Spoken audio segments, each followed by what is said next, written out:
warned me that prison would be an inhumane environment. It is. But I find it refreshing. The perfect microcosm of the animal world. When an animal wants something, when it needs something, other things need to be stepped on. Something like that. Yeah. Play the long game. You see, when I'm finally let out of this cage, it won't be to wage war, it will be to win one. You, sir, you need to focus on now.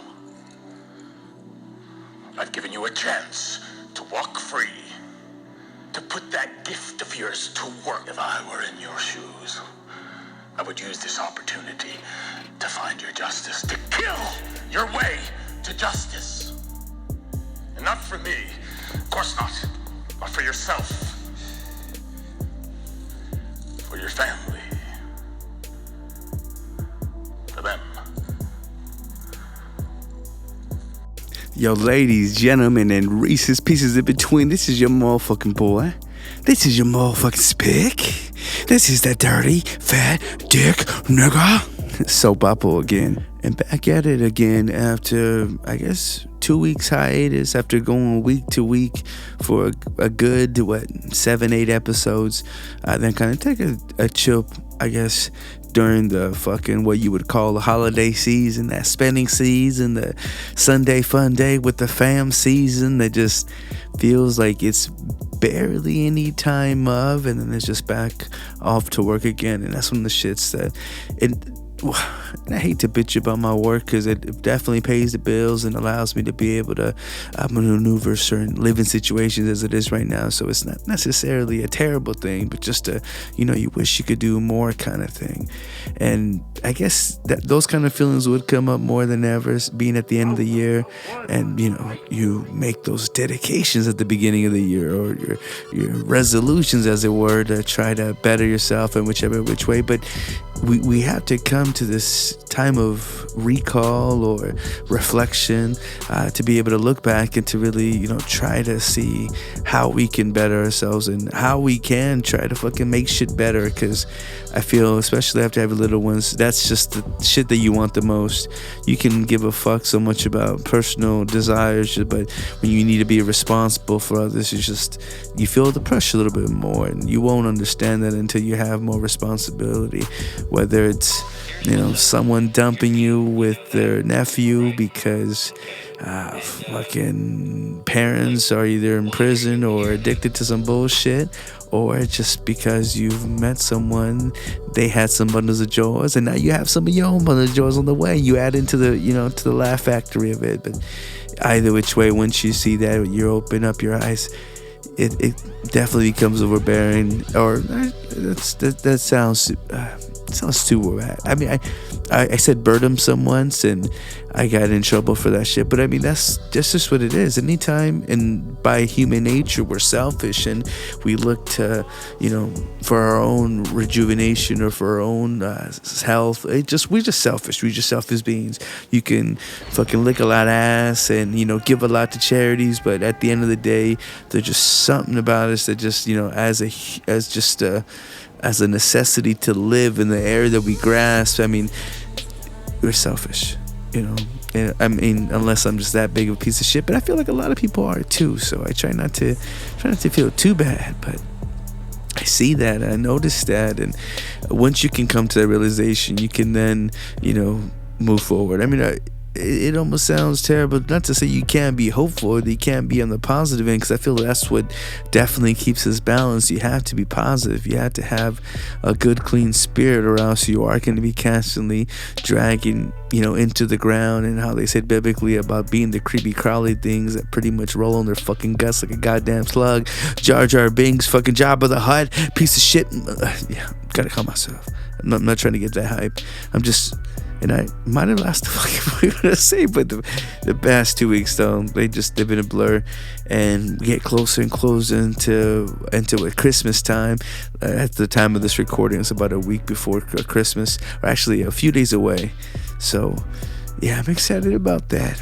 For the fact that I've already had my Christmas present open. I gotta fuck with it. Hardly had time to play with it, and when I do, I always feel guilty. Like, motherfucker, I could be doing this, and talking to y'all, talking at y'all, and all this good stuff, and fucking being able to connect. It's funny how I recently had my homie come by, just out of nowhere, random. He happened to be visiting his family out here, kind of thing, and his phone had died, or he had lost my number, or some bullshit. But the motherfucker remembered vaguely where I lived at. Literally did a Google search, like, to see the fucking maps, and this nigga saw my car in the driveway. I didn't think it was that fucking, what do you call it, accurate or live. So I don't know how the fuck exactly he did it, but sure as shit, he saw my fucking, he showed me the picture of it, of our fucking cars in the driveway. And I was like, well, that worked. How you doing? Come on in.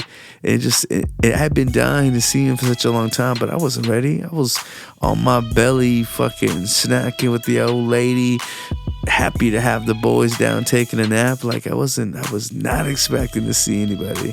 I was in my house clothes, which means full of holes and pizza stains, and just I'll imagine when you see some shiesty motherfuckers at the Walmart. That's what that was the attire I was wearing. As it comes by, I did not have the house cleaned up. Fucking pulled the bag, which everything was bad, all bad. But I was happy to see him. And I've definitely learned, especially being my isolation tank in my fucking little cave in my own little world, you know what I'm saying, trying to stay away from the temptations that is the opposite sex, as if I'm gonna get my dick sucked by some random bitch. Fucking A, right? If only I could, if only I had it like that. But I laugh anyways.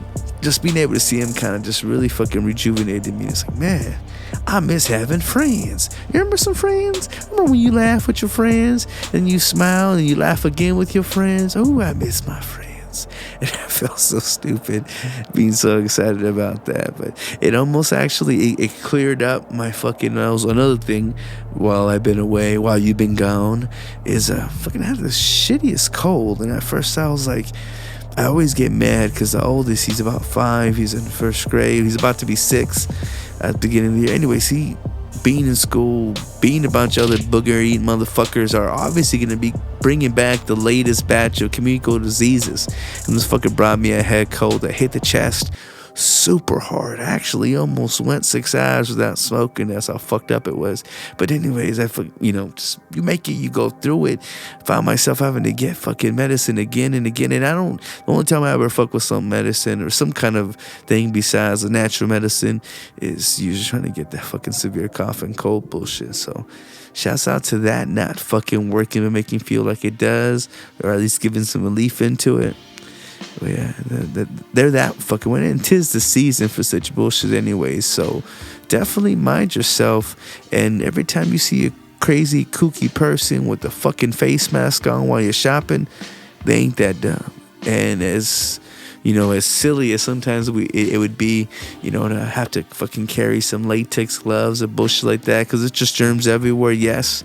But you really do gotta watch yourself, because something so silly, something so common just becomes, I think, a bigger epidemic. So much so, actually, and I know this is probably a hard left turn, but they had mentioned that syphilis might be incurable, or one of those fucking STD sort of shits. And I would imagine, though, after I don't know how many years of the old penicillin game or whatever the hell you take shots of to be able to get rid of, whatever sort of infested shits you get for fucking dipping your wick or pick inside the whorish bowels of whatever it is your neighbor. It's obviously evolving. It's becoming way stronger, and it just makes me wonder if we're ever going to be in a world, or if it's going to be in our lifetime, to where we're going to see diseases kind of come back like the fucking plague. And I don't wish that upon nothing, but I just know that eventually something's gonna have to get strong enough to make it past what it is that we felt that we've built like wall-wise. I'm wondering, is that why the pressures to try to make Mars livable and sustainable? Like, I'm pretty sure scientists have known this, and it's a race to get the fuck out of here. And I mean, shit, they're even in the UK, they're gonna be doing the first head transplant, and it makes you wonder what kind of possibilities that shit has, or, I mean, all the restraints that I don't know too much about it. Y'all can fucking look it up. But when I heard that shit, I was fucking mesmerized. I mean, we're at the point to where we've barely done our first dick transplant, and I guess they gave this Indian cat, and y'all can Google it, man with bionic penis or something, and I think he hasn't had a dick since the age of 6. So I don't know at what point he figured, fuck it, I finally want one. But they gave it a try, and apparently it works like a charm. And I mean, you talk about yelling, go get your dick, and not be able to fucking, slay some demons. I would say that's highly incredible. Anyways, this guy, the reason why he even made it in front of news, because I remember reading about it before. I want to say we might have reported on the Bomb Black He's Mexican podcast, but I remember not too much about it, other than I guess they had to like a recap with him, and he just talking about how he works 14-hour days, and he gets a lot of proposals, for the fuckies, because what bitch who's a dick fiend wouldn't want themselves a bionic dick on a man, I guess you're getting the best of two worlds. You're getting that battery power operated, slay machine, while also the not so creepiness of having to do it by yourself or with a robot, but by having to be with another human being. Anyways, this guy says that he passes up on so much ass because he's simply too fucking tired. Ain't that some shit? And matter of factly, not to get, TMI, but fucking what is not TMI about fucking podcasts, because you're gonna reveal yourself to the whole fucking world not even knowing it. But since being in home with in-house ass, which is something I've always wanted, I have lost my desires. And it's not because my woman is not beautiful, because if anything, she has become more beautiful. Her producing life for some reason has made me fall deeper in love with her than I could have ever imagined. And that says a lot. Simply because I thought I was so sinister that I would just do it for tax breaks and benefits. But it really, I wonder if it's kids. I wonder if it's just because I fucking sit for so many fucking hours a day, I'm just not as active. I could have sworn it would have been for being faithful, because I felt like when I was holding it up, I had energy. I went out, I went about, I was in my damn cutest little clothes, and maybe want to work out, and it just I feel like everything kept going, kept spinning, the gears kept grinding. So I don't know at what point I lost that. I want to blame it on being faithful. Girl says that's negative. I don't know what y'all think. I don't know what it was, but definitely lifestyle change. Just like changing the fucking diet. You go without missing something, and it's gonna show one which way or another. And as much as like being a strong spiritual man, not just to one particular faith, but just to the universe, I kind of felt that hippie one love shit being a part of that. But now apparently that's not a good excuse. So I'm a bit confused, but I can see, like I said, this is having two little fucking bastards running around and begging for shit, and you want to teach, you want to learn, but you also, gotta do what you gotta do. Shit like that can be so fucking tiring, to where it's just like, okay, you home safe? All right, I'm so glad. I love you so much. Good night. Yeah, so I can see where this brother's coming from, and I feel like I really snitched myself, but I'm hoping she don't fucking listen. I'm hoping you don't fucking tell her. You hear that? Don't tell her shit. Bitches that work with her, don't say nothing. Keep it to yourself. But no, I mean, I used to be quite the whore, and shit, I don't know. I feel like anytime someone gets into something like that, it's because they are covering up some kind of void that's a part of them. And I know even when I had become like a baby Christian and I was on fire for the Lord, and I could have sworn I fought a couple demons and won simply because of, grace, I still kind of did my thing though. Like I truly loved and I felt like I would fall in love daily, and I definitely mistook, I'm saying, lust for that, but I never hurt. And because I was so frank and so up forward, it was almost like I was given a pass, or like I was given the okay to continue.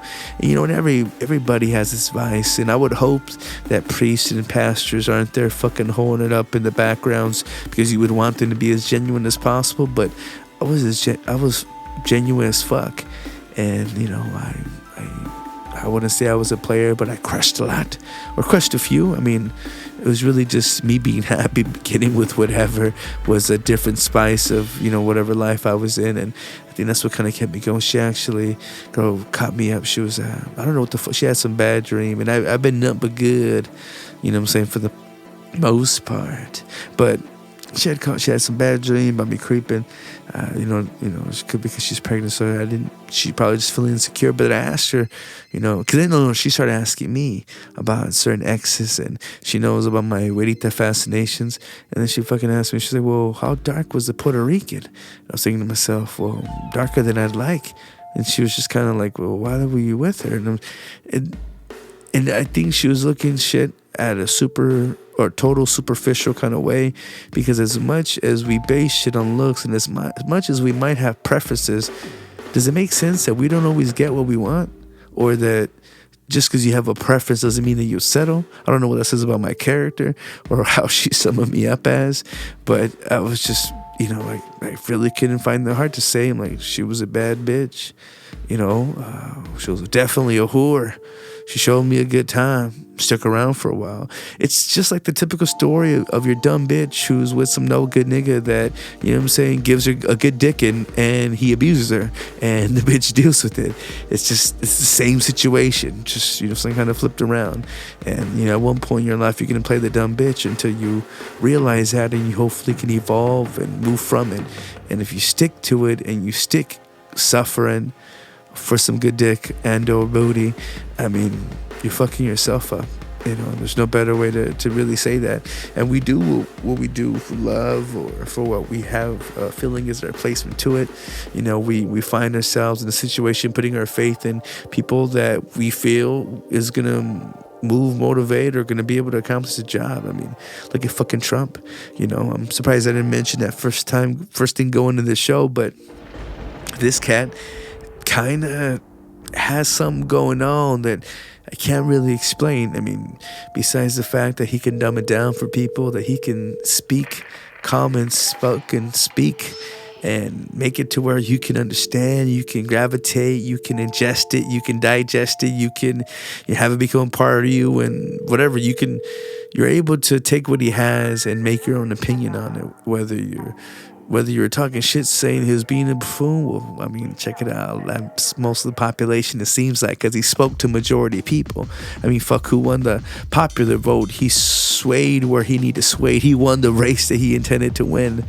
And when he was doing his cabinet picks, and I don't have the fucking list of names, but after each day, because it almost became what it seemed like, and it's because I listened to your NPRs and your talk radios and your news segment and bullshits, but it almost seemed like each day or each 2 days there was room where he was going to pick, him finally picking them, speaking to them, and it was almost as if that was his way to kind of woo them. Like, for the motherfuckers that didn't give him a definite answer, he'd be like, all right, well, I'm going to leak this information, and we'll let the people decide all the shit they're gonna say, and whether or not you can take that, well, then we'll move forward from there. But he picked definite power players in each of these shits, and the last one that I can remember him picking, and I fucking forget for what position it was for, but it was the Republic of fucking Foreign Affairs, with the dude from Exxon Mobil, I remember, and that cat who is very rich, very onto his own from being in the oil business, and that's big money right there.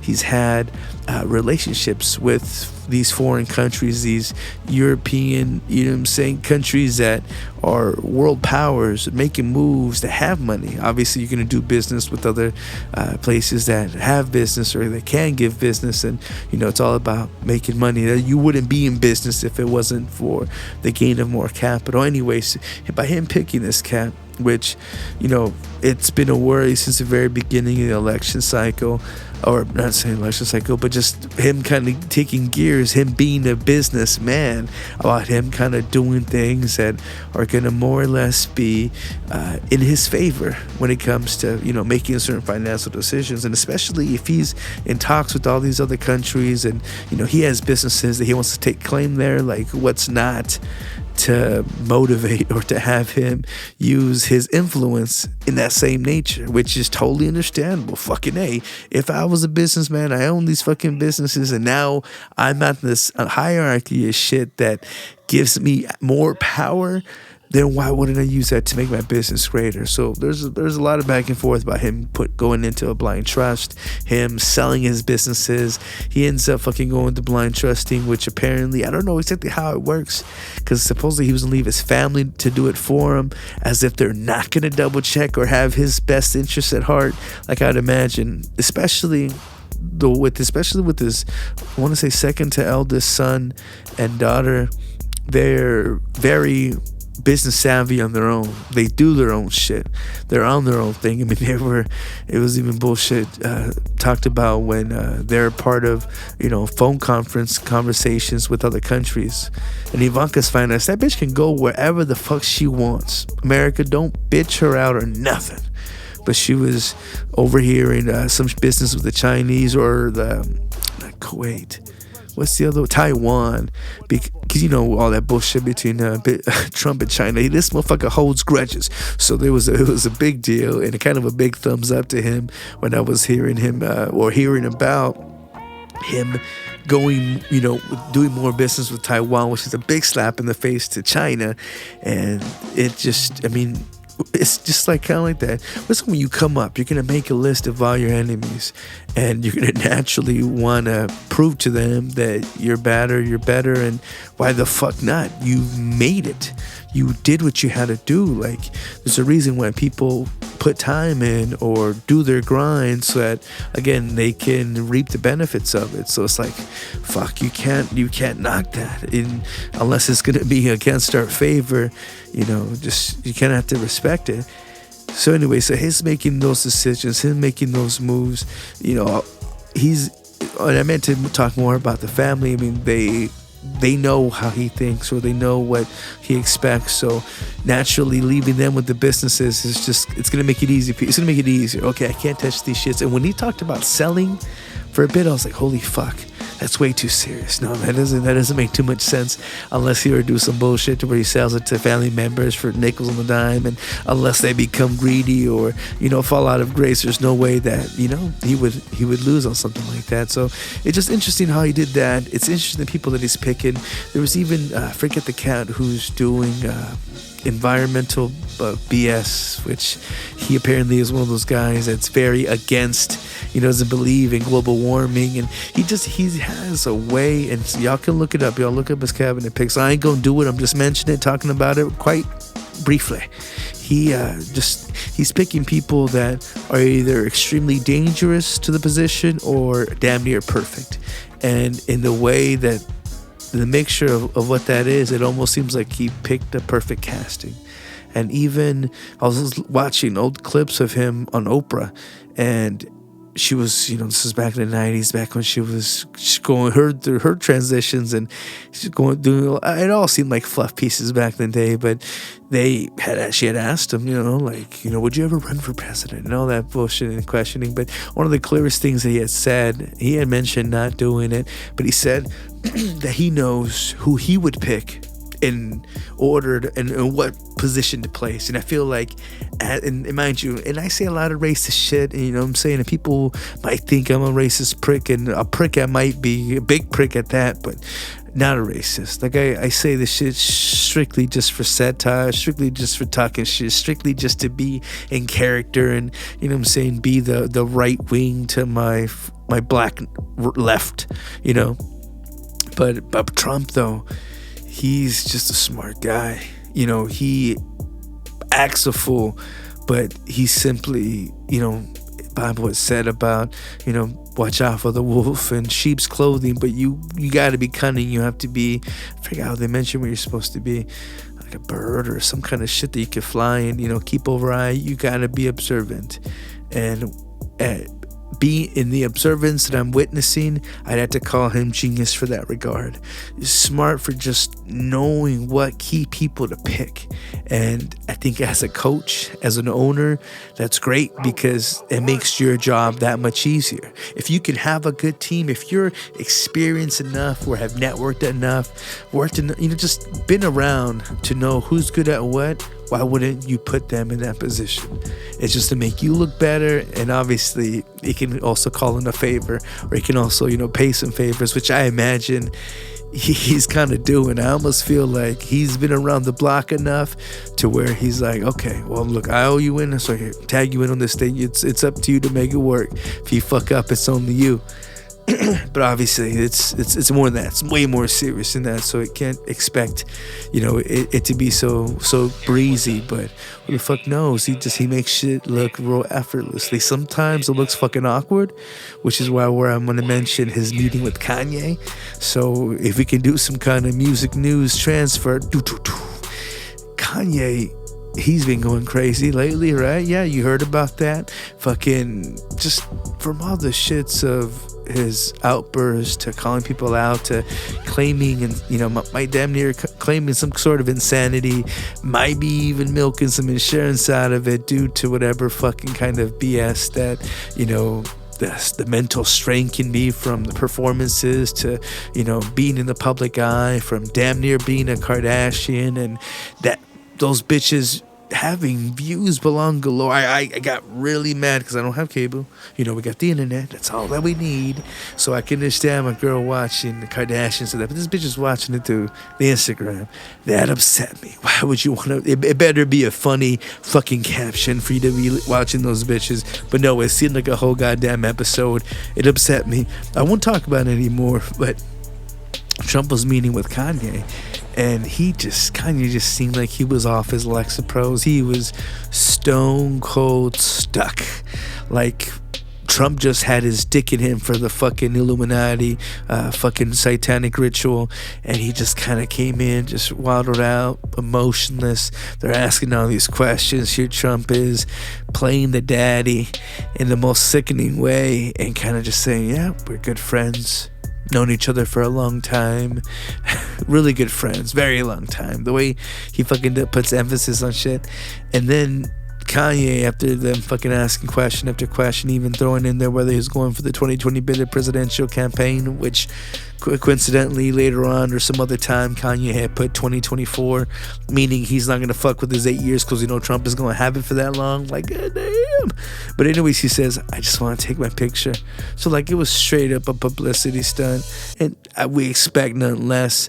But it's just funny how that shit's starting already. Like, I thought this wasn't going to be popping off until sometime in fucking January for the inauguration. Nope, he's making his moves.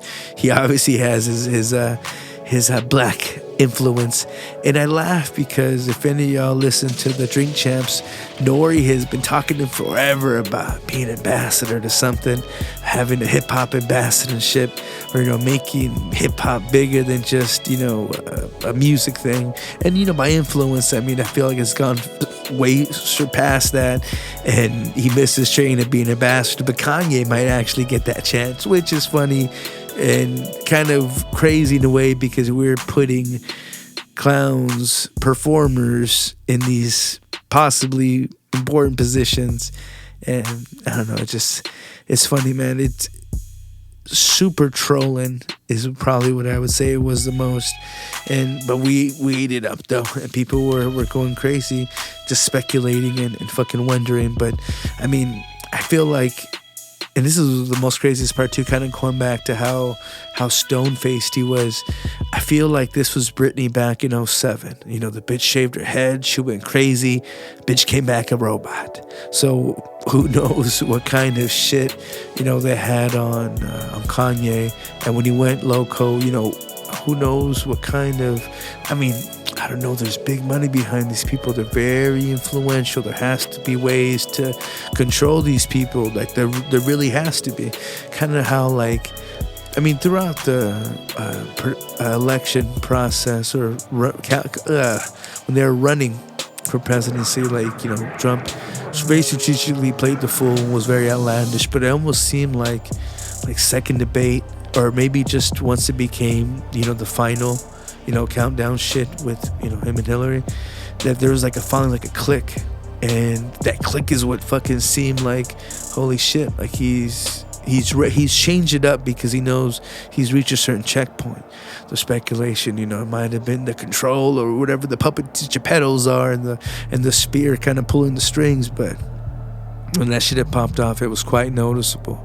Another thing that was really noticeable in the music game, Lupe Fiasco, if he had some track, and I forget what it's called, but I'm sure it's the only fucking song from this year. He talked about some of his record execs off in Warner, some kind of Cohen dude, so it's a Jew. But anyways, he's talking mad shit about the greedy Jew who tried to control his shit, and kind of like the old fucking folklore tale that we know is fucking true, but we don't fucking try to say it because we want to be more PC and we don't want to get blacklisted, which I'm sure this nigga sure did, because when he called them out, they were deeming him being anti-Semitic, and it's very hard to stereotype, because when you do that, you're calling them all that, which, I don't know how the fuck that, it's, our words have so much power. It's inevitable. It's unfortunate. It's something that's gonna happen. And he called out some dudes who really fucked him over on from his record label, because I remember he was in Atlantic back when Food and Liquor came out, and I remember, I don't know if he had got dropped or they just didn't have no push for him because the leaks and shit, to where then Warner Brothers picked him up. And then but just any time that you're fucking with the label, they're gonna fuck you. There's a reason why they can give you so much up front and why they can own you. There's a reason why they try to get you with these 360 deals, because they want a penny of everything that you earn, no matter if it's something that's outside of what the initial agreement is. That's why, for the most part, merchandising was such a big deal. And Eminem was very smart and doing, I don't want to bring his ass up, but I remember back when, I think it was the Marshall Mathers LP, there was a lot of that swag merchandising shit that you would just kind of see sprinkled around, just to kind of, I don't want to say propaganda, but just like a flyer or something like that.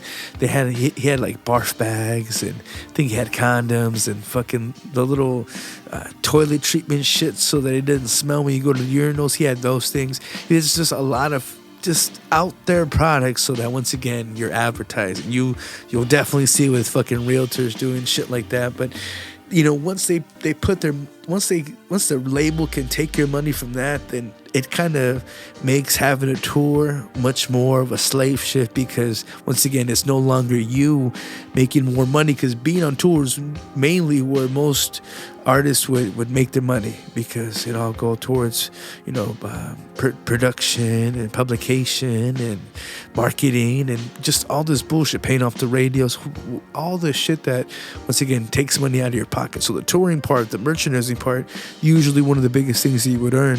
So when you lose out on shit like that, like you found yourself in white folks call a pickle.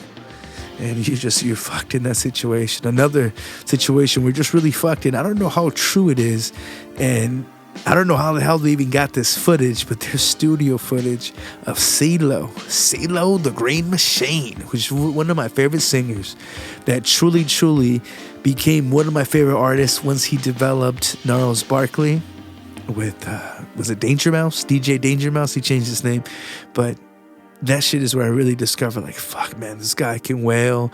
This guy's way more than what, and Late Nate Dogg, being another one of my favorite hip-hop singers, was stayed in his little niche of things. He didn't really go far past that. He went far past to where he sung for a lot of unknown Chicano rappers, which I fucking hate their guts, but I was mad jealous that they had Nate Dogg on the track. But anyway, CeeLo was able to get off of what would have just been Atlanta rap, which eventually, grew into its own fucking thing. So he would have been straight regardless, but he definitely became more of a pop success. Anyways, he's in the fucking studio. He is holding what people are assuming to be some kind of Samsung Galaxy phone, because it just explodes in his fucking ear. It's fucked up. And I don't know how you can stage that. I don't know how that could be pretend, because you can see in this black and white fucking footage just shit just fucking bursting and his ass dropping to the floor, and it seemed fucked up. My conspiracy theory fucking was ringing, and I was thinking, oh shit, they try to sleeper cell him, and he just, I don't know, he's a robot now like Kanye. But he was, I don't know what the fuck the situation was. Y'all should look it up. You can see it. It looks like him because he fits a certain criteria. I'm not gonna talk shit about him because I'm a heavy set man my damn self. But this guy, it's him. It looks like him. I mean, unless he was holding a fucking plaque that said, "Go, Daddy, go." I'm not gonna know if that was really fucking him or not. Or I didn't see what the fuck was the Dungeon family shits around him. There wasn't no descriptive evidence like him holding a fucking newspaper with the day's date, that can prove that was him. But when that shit popped off, I really didn't know what the fucking thing about it. That shit really tripped me out, and I hope that he's okay. He's definitely one of my favorite singers. But I don't want him to get hurt. And another person I didn't want to get hurt. I'm not so much of a fucking fan, but you can just tell when people are good people. Is fucking Post Malone. And on the 19th, he had did another interview with The Breakfast Club. In the first one that he had done, Charlemagne the God was such a bitch. And when I say bitch, don't take it offensively. I don't mean to say he's a female, but he was like a cunt. He was the biggest black-dicked cunt I had ever met before. Damn near fucking Point Bigsby, fucking the black white supremacist. Like, this guy just turns into such a cunty bitch, and I'm not too sure if he does this because I'm usually a big fan of his asshole, but I feel like he just picks on him. Like, I'm not too sure if, because as even-bodied and bodied and souled as he portrays, or I believe that he is, he just turns into such a racist bitch when this white dude's around him. And I'm not too sure if he hates him, and you can go into speculation or just say that's the same shit he gives everybody. But I've seen him damn near suck dick on the fucking Breakfast Club. But when this guy comes on, he's just such an asshole. I don't even want to call him an asshole. He's a cunt. Because an asshole is one thing. That's to, be kind of douchey. No, but you can smell a cunt when there's a cunt. And if it's offensive to you, then for exact fucking measure, nigga was a cunt. That's all I can fucking say. And I just feel bad. Like, this dude, Post Malone, I'm impressed that, he jumped into the hip-hop scene the way that he did. I'm surprised that, he can be as ugly, as nappy as he want to be and still be as well-received as your Justin Bieber's, in which case he talked about being on tour with him, which I'd heard about before because there's whatever trolling pictures of him choke slamming one another and shit like that. And obviously it was white boy rebel grab ass, and so I didn't think too much of it. But he's enough to where he's blown up to essence to where I'm fucking ass country music. And if anything, I give kudos to that, because I know back when I was writing, I wanted to make an album that I wanted to have a number one in every fucking genre. I wanted to, just how like when you notice like in the Bring It On movies or every fucking music theme movie where at the very end, after they discover themselves, they fucking have like a blend of 5 fucking songs. Like, that's too damn much. Like, I always thought about doing shit like that until I started seeing it in movies, and I'm like, okay, no, that's fucking ridiculous. That's overcooked and repetitive. But whatever, it's it's interesting, it's sizzling, it's fucking entertaining, it's stimulating, and I think that's the whole point of what most music, it has to be able to fucking tickle your booty hole. And I feel like that's actually one thing that Childish Gambino did in his new record, Awaken My Love. Like, I really fell in love with it. I was a fan, a definite strong fan of his first album, Kemp. I felt like the story, the nerdisms, just all the shits about it was dope, from his singing to his rapping. Second album, Because the Internet, I feel threw more into stardom. I actually didn't like it. I dug the singles, but as a cohesive piece, I didn't really fuck with it.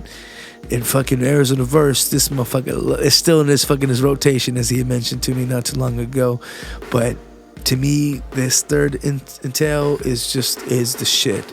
It has absolute no rapping to it, which you're gonna wonder to yourself, well, isn't Childish Gambino, aka Donald Glover, isn't he like a Drake-ish kind of person, sings and raps? Well, yes, he does, and he didn't feel like giving you both of those shits. And this legitly is like a 1960s, 70s psychedelic funk, bass heavy production. And you would have thought that it was created from back in the day. And I'm not too sure if that's a bit of nostalgia that entrances me so much. I went through linear notes. There wasn't any sampling from it. Like, he legitly had your instrumentalization on the shit, from bass players to synth players to what have you, to his fucking forever producing homie Ludwig, whatever the Jew's name is. And it was just a dope album. Honestly, I keep it on repeat. I love having it in the fucking background. I don't have to worry about there being too much curse words. There's Redbone, which I feel is probably my favorite track. There are some songs that are skippable, but I want to say Redbone definitely is a clear definition of the best part about all this shit. There's another called Zombies, where it sounds like he's talking about, record execs or just, just mindless motherfuckers in general. That was a really good track. The Day Me and Your Mama Met is straight up just instrumental, but it almost feels like a musical score that within a few minutes goes from the feelings of meeting someone to going through a roller coaster through its inevitable end. There's just a lot going for the album, and I don't want to suck his dick any more than I have, because I'm gonna forever hate him for working for one of my favorite Jews, Tina Fey. Or was she Catholic? I don't fucking know. But she's one of my favorite Juditas for damn sure. Writing, producing, fucking nigga did stand up. Fucking had abs of steel in this fucking thing. He didn't quite look D'Angelo-esque when he did his performance on Kimmel or Fallon. I forget which one it was when he did that Redbone track. But he definitely had his Lando mustache. It's a trip to see him doing what he's doing. And I can only give kudos to that record. I gave the new album Soul a listen, and I didn't give it as many repeats as I did Childish, unfortunately, because it didn't grab me in that kind of way. I know he's supposed to be this prophetic kind of cat, but I feel like he's like the smartest dumb nigga, or the dumbest smart guy. I really don't fucking know, because I feel like he does use certain repetitions to make it easier for the listeners if the listener was stupid, but I just feel like he also just repeats himself. So I'm not too sure if that's just so that you can loop back and forth to another verse that he might have made, but I don't know, it didn't get me the way that what's the Control System did. I felt like that shit was pretty smart, even though the sapiosexual shit just repeated itself and really didn't give explanation to to its clear definition. But there's this one track called YMF. I think it's the very last track. It's track 16.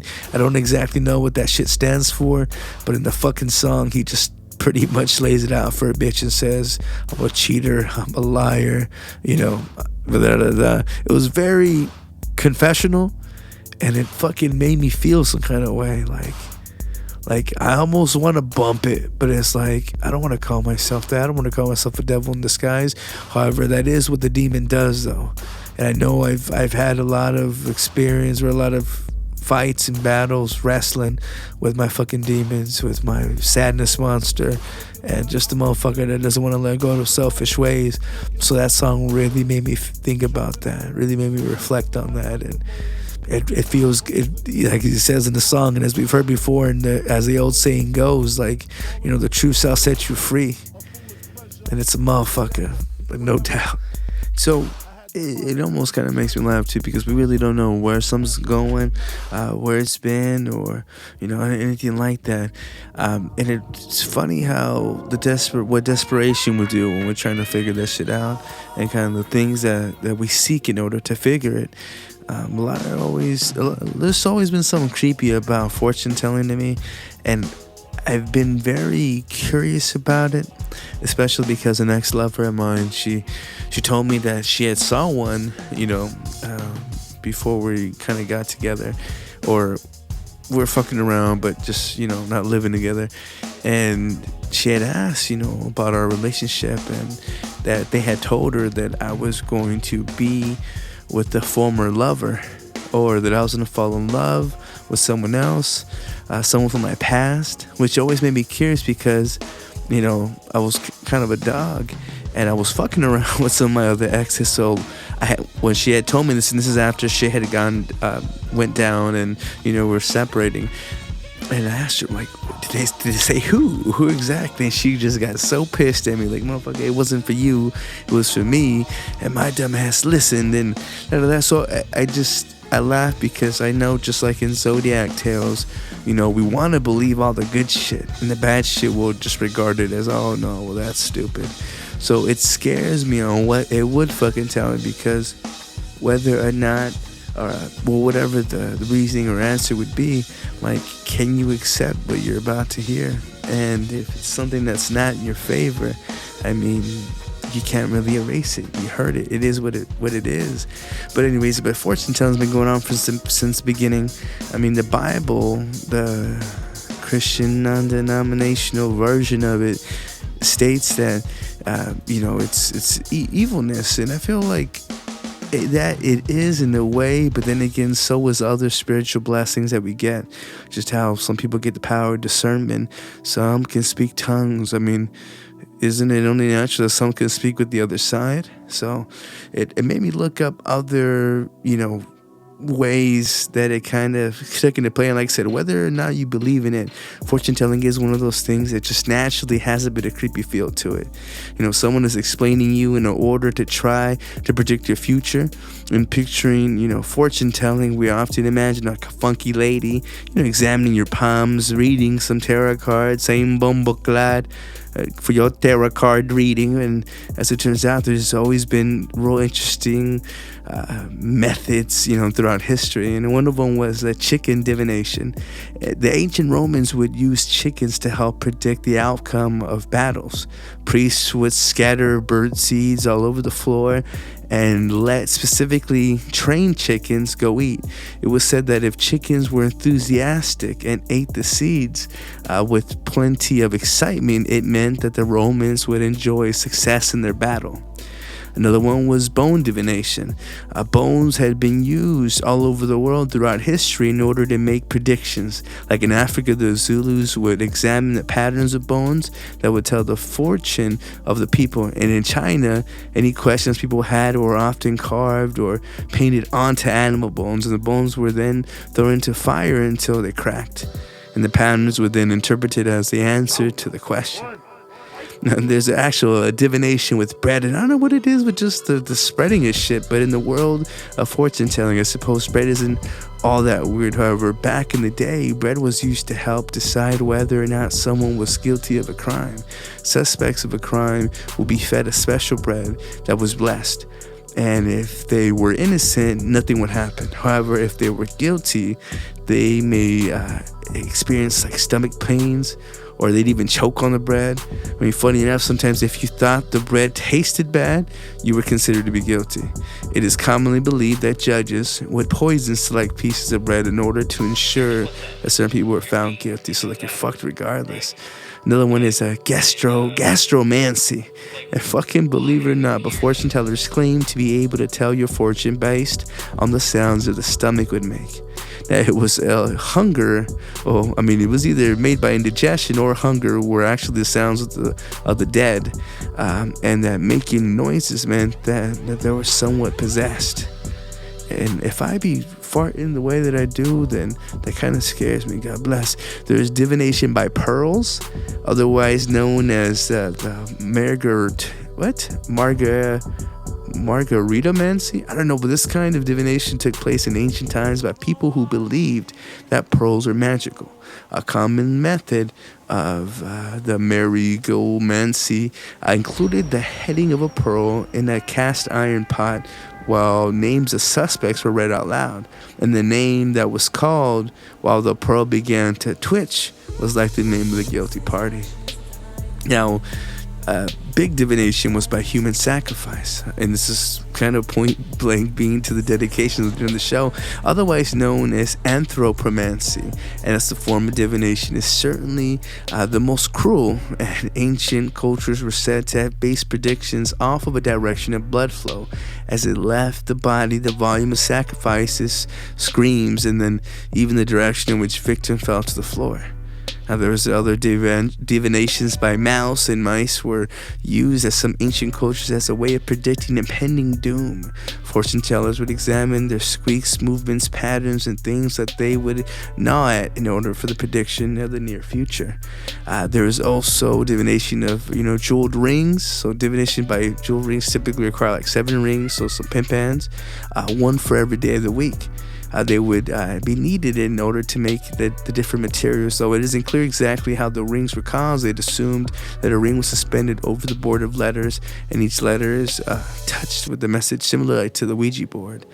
Another one was based on metals, microbomancy, the first used in ancient Romans and Greeks, and they were meant to like melt tin and lead and then pour the liquid metal into water. They would instantly solidify into odd shapes, and then that's how they examined for answers.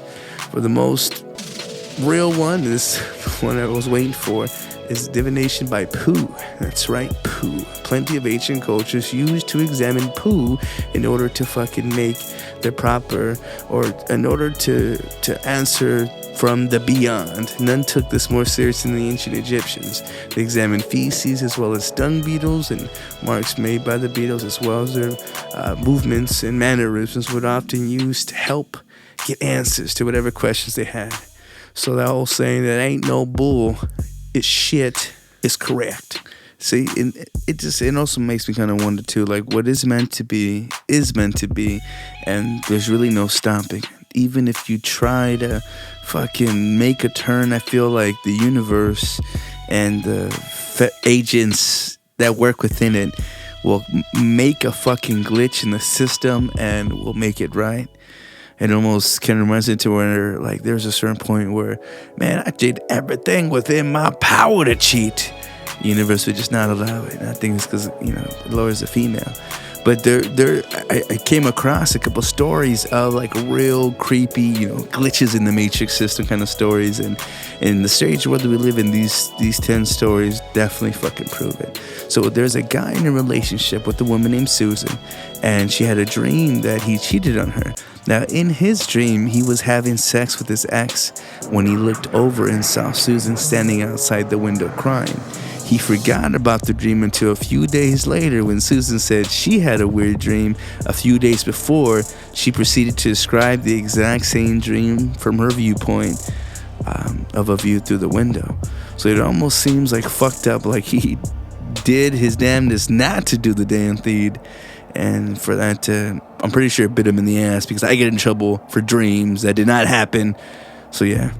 Another one was an off-duty EMT was making his way home through a storm when he saw a Mercedes with its hazard lights on, parked, past a barricade. And he stopped his car, walked over to it. Shining a light in the back seat, he saw a man slumped over, like he was sleeping. He thought it might have been a bunch of drunk people sleeping it off until he saw the man in the driver's seat. He was sitting upright, staring straight ahead, not moving, blinking or responding to taps in the window.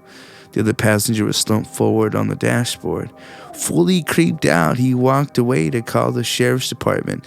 They asked him for a license plate number, but a large truck was coming down the road, so he had to wait for it to pass before he can get back over to his car, or back over to the car. And when he did, the car was gone. There were trees in one direction and barricades in the other. So the man could not figure out how the car and its strange passengers could have just disappeared. Another one was a guy waiting for the train with a woman, when a woman with glazed eyes asked him for money, saying her brother was in the hospital and that she wanted to buy him flowers. He figured she was probably lying, but he gave her $5 anyway. And when he gets on the train, I guess he gets on the train, and when it pulls up, as it's leaving, he sees the woman through the window asking with asking other people for money for those roses. 15 minutes later, he gets off the train and walked to his bus stop. And his bus arrived on time, and he got on the road for about 10 minutes. And then the bus made a stop. And who do you think walked on? The woman from before, except this time she had a dozen roses with her. She looked right at him as she passed by by to find a seat, and he was in complete shock how she had time to get flowers and arrived when he, caught the train before her and saw her as he pulled away. So he had caught the only bus going in that particular direction. That shit, you can't fucking explain. Like, just literally just hopping off, getting back on, and there she was. I mean, unless she just saw the flowers picked there on the side of the road and she got to pocket the money. I mean, whatever the fucking reason, like, that's fucking trippy. I definitely think. Now, a boy and his mom were taking pictures of old cars to sell in a woodsy area by their backyard when suddenly they heard a rustling in the bushes. So his mom told him to run. So he did, and as he was running, he heard a clanking sound as if someone or something had jumped on the cars. Now, when he got to his house, panicking and flourished, only to find his mom reading the paper at the table.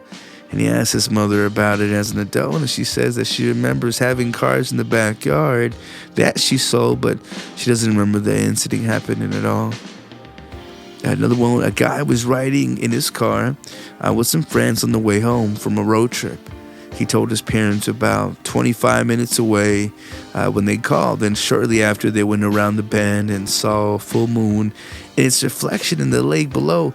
The road was completely empty with no cars, and suddenly everything went pitch black for a moment. Not even the music was playing. Then the CD was back, playing from the beginning, and there now was a car pulled over by a cop just up the road, and it hadn't been there like a split second earlier. He figured he had fallen asleep for a brief period of time until the driver of the car, said that he thought he'd just fallen asleep too. And they tried to figure out what happened, and the creepiest thing was that the clock read an hour later than they had just moments before. They had convinced themselves that the car's electric system must have somehow reset the clock. But then they got to his house 25 minutes later, where he was an hour late, and they still had no idea what had happened. So and I don't know, I forget the name of the movie. If it's kind of like Minority Report, but it has Matt Damon in it, and I think it was called The Bureau, where it pretty much had like these agents, and they would kind of step in and try to stop these people from meeting, because Lord knows that when there's a connection, that connection is not going to be ignored unless there's a stronger, more easier, more convenient kind of connection to a lure. And I feel like that's how simple some things are able to be maneuvered. Like, you really had to be feeding for something and stay on it in order to be able to get it. And I feel like that's where perseverance really comes in, or just the power of fates. There's another story where a man would pass through a shopping mall every morning on his way to work, and every morning there would be an elderly man sitting on a bench. He seemed pretty normal, but he always appeared to be waiting for someone, and he saw this man every day for 4 years. But that person never came, and then he got a new job in a totally new part of town. In a few days into working, he walked up the subway to find the same guy sitting on the bench. Another story where someone recalls a toy their dad had, a little monkey that he used jokingly, says was his favorite child. And it was an ongoing family joke, and the kids would all play along trying to steal the monkey. And one day they drew all over it with a Sharpie and threw it in the trash. Their dad looked for it, but gave up when he realized they had thrown it out. And a few years later, this person was walking through Toronto when they saw an orange object on the side of the road. It was the same toy monkey, complete with the same Sharpie lines. How did the toy get all the way from Toronto, from their local dump to to nowhere near the city? So that's kind of weird.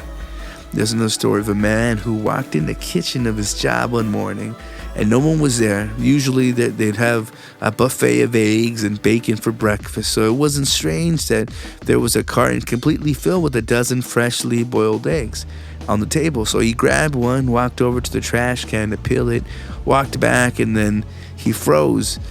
There were 12 eggs on the tray again. No one entered the room when he touched the mystery egg. It was the same temperature as the rest. So that's fucking weird. Now another story where a man and his wife were coming home from dinner one night. When the husband opened the door, he saw his wife sitting at the computer working. Yeah, I read that right. A man and his wife had gone to dinner. They came home at the same time and were walking into the house at the same time when he saw her sitting at the computer while they were getting ready for bed. He told her what had happened, and she got very serious. She had seen it too. I don't get that. I really don't. Now, there's no where someone had recalled a time when they were 15 and had a dream that was just blackness and talking. It was a dream. She could hear from her mom saying things like, "You're doing great. It's gone." It didn't mean anything to her until a few months later when she had to go to the hospital because her earrings were embedded inside her earlobes, and she had to get them removed, and they applied some kind of freeze spray, and it accidentally got into her, making contact with the eardrum, and it knocked her out. But she could still hear, and her mom was saying the exact same things that she had heard in that dream. So there's just certain fucking shits to where it's like deja vu, for example. They say that when that happens, it's like a hint from the universe kind of telling you that you're on the right path. And as much as you wouldn't want to have to repeat yourself, sometimes I think we miss things, kind of like a fucking train. Like it'll go around again. If we're lucky, we'll still be alive to catch it when it comes around. But that's what happens. I feel like when you have those deja vu moments, there's little synchronicities, little shits and little details that tell you that hopefully you're on the right path, or that this day was coming. And it's hard to label those things, hard to remember them sometimes, because like I said, we get caught up with so much bullshit. Like I know I feed myself not only trash and food, hopefully trying to get healthier, but also just bits of information that really would, I don't know how it's gonna save somebody or help one day. You know what I'm saying? But you're a goddamn game show host. You know what I'm saying? Who knows where those things come from? That's why I think everything that we put into us, it needs to be at its purest. It needs to be someone that knows. I'm gonna hit you with some baby, I like it. What is this? Oh, that's fucked up. Ain't it though? News. Yo, so back in 2014, there was a Kansas City man who was caught in the middle of a child support case where he wanted to help a lesbian couple. And I know I've been in this situation.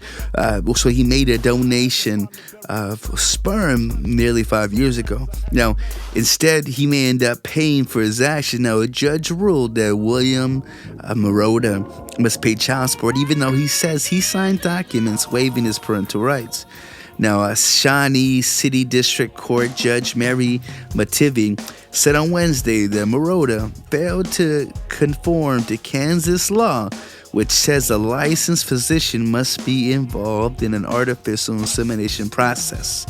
So, documents show the lesbian couple whom Marotta helped conceive a child say they performed the artificial insemination procedure at home.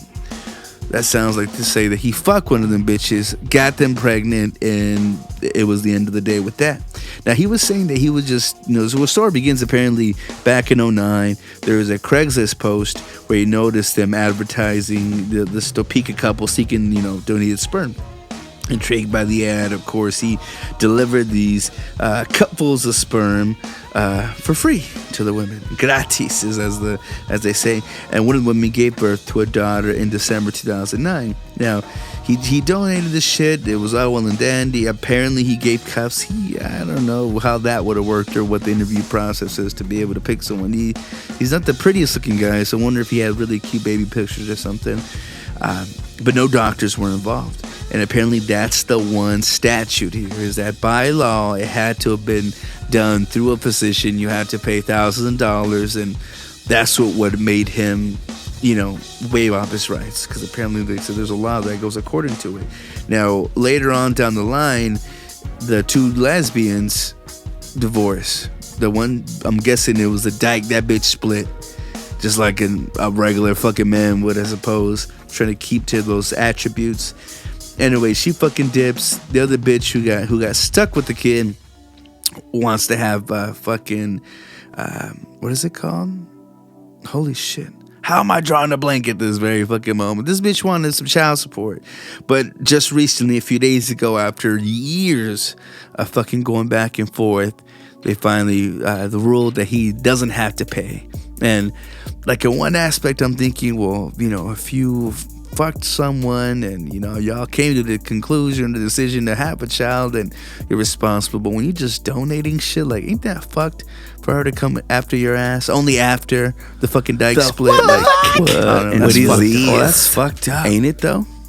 So speaking, I guess, the magic and wonders of cock and balls, Mohammed Abads is the guy who I mentioned earlier who had the bionic penis, and he finally, and I wanted to get more in depth in this story because it just me out. It happened early this year. He was a part of the first, I guess, bionic or penile transmission, whatever the fuck you want to call it, procedure. And he finally got to lose his virginity after 43 years. He actually did it with some kind of prostitute, or as they call it, a sex worker from London.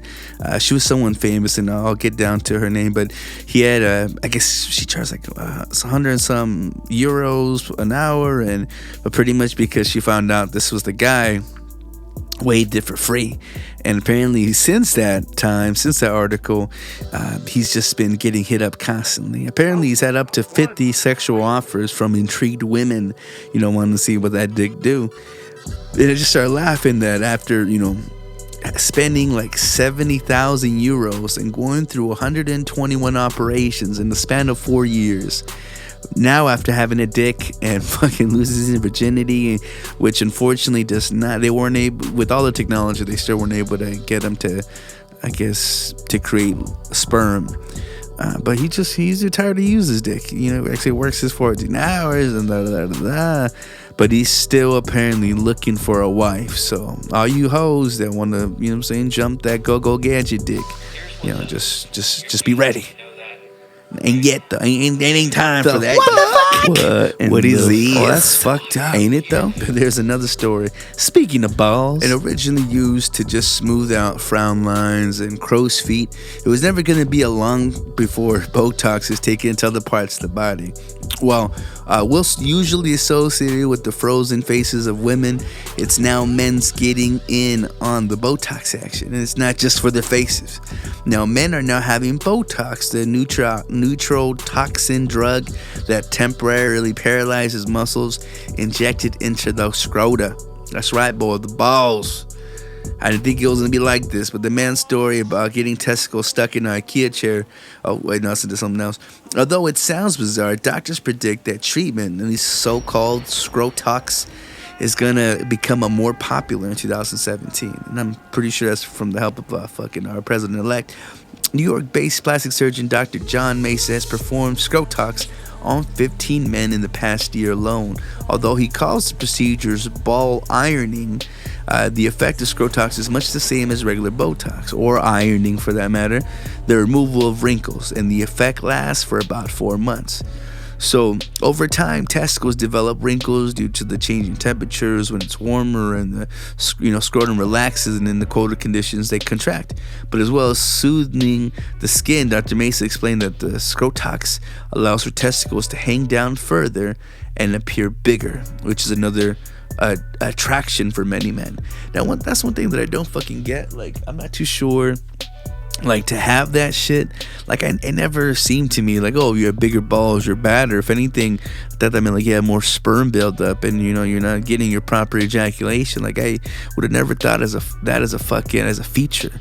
I mean, and I never really asked for a girl to, stare at my balls or to judge them, while she's down there. So I don't know what the appeal is. And it kind of makes me think of this line that Dave Chappelle said, and I forget if it was live in Fillmore or if it was the first joint after having the Dave Chappelle series blow off. No, it wasn't Kill 'Em Softly. It had to have been live at the Fillmore, because that's I remember where Richard Pryor is at. Anyways, he says this line where he goes, "Your balls are as smooth as eggs," and now that's gonna actually become a thing.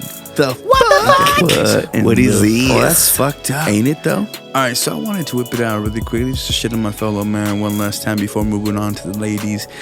Two gentlemen in Northampton walk into some convenience store with the rooster, steal cases of Pabst Blue Ribbon beer. And there was nothing really to pinpoint on these gentlemen, because I guess they look like two regular douchey fucking hipsters, but they happen to have a rooster with them. There was no telling whether the rooster snitched on anybody, but definitely known accomplice. And then in Omaha, Nebraska, there was three 14, 15-year-old kids here, freshmen, in a home ec class that fed their teacher semen. And I guess in the home ec class, they had to make some kind of like apple strudel, or whatever the fuck you call it. And they all jerked off before lunch and, you know what I'm saying, gave the teacher a little ass. And then the only reason they got caught up, because apparently the teacher fucking damn near licked her fingers off this shit, was because they were talking about it, laughing about it, and another student snitched on them. Now this kind of takes me back to a situation in time where I was working in a call center, and a dude who worked part-time with me and then part-time at some fucking stoner Subway kind of thing. I forget what it's called, Toasted Subs or some kind of stoner shit. I forget what it's called, Blaze something. Anyways, guy takes lunch from work, brings it. We were working the overnight shift, and someone straight up just eats his sandwich and puts it back in the fridge, leaving him the wrapper and nothing else inside. Now, I'm not too sure if this happened 2 more times or not, but the fucking idiot homie of ours would leave his lunch there in the fridge because you figure it's going to be safe, and it keeps happening to him. I mean, there's no scratch off his back because, you know, he gets them for free because he worked at the sandwich place, you know, outside of work, but the principle of that being your lunch and feeling disrespected, we actually also had a similar situation where, you know, a couple of us pitched in together, gave in our sperm. I think the dude was so pumped up for it, he actually did it twice, and he layered his sandwich full of 4 to 5 different types of sperm. And sure as shit, the motherfucker did it again, and this time instead of putting the food back in the fridge, must have figured out what he was eating or what she was eating, because it was then thrown in the garbage. And we saw that person had gotten a good 4 or 5 bites into it before trashing it. Is that fucked up? I don't know. Was that justice? I don't know. But was it well served in cold nature? Yes, it fucking was. Another shit, and I guess, I mean, if the punishment fits the crime, but San Diego, some kind of prison county fuckers had snuck in phones, and apparently damn near every other motherfucker had a snuck in phone in that bitch, and they tried doing the mannequin challenge. It did not take long to figure out what the fuck they were doing, and once the shit landed on fucking YouTube, yeah, I'm pretty fucking sure motherfuckers got some trouble for that. What is this? Oh, that's fucked up, ain't it though? To my ladies, I can't hear y'all. A woman is in a booking facility in Ocala County, and she was charged with arson after she had lit a roll of toilet paper on fire. With the lighter, she had hid it in a fold of her body fat. Now, they arrested the 37-year-old woman, Amber Koisler, back on December 5th after her girlfriend said that Koisler had struck her at home near the beach. And it's a damn shame that this fucking dyke got her fucking locked up. But apparently, when they tried to handcuff her, well, first they went into her house real savage. Like, it says that they busted into her door, or I guess apparently she was being hella combative, punching and kicking the door inside the patrol car. And when she got out in handcuffs, the deputies opened the door like to restrain her. They grabbed her cuffs as she was to use them as a weapon, and then a taser was deployed. However, it was not effective since one probe did not make contact. So deputies actually repealed the handcuffs, and pretty much this bitch was just being a hassle along the whole way. So she was like ready for war.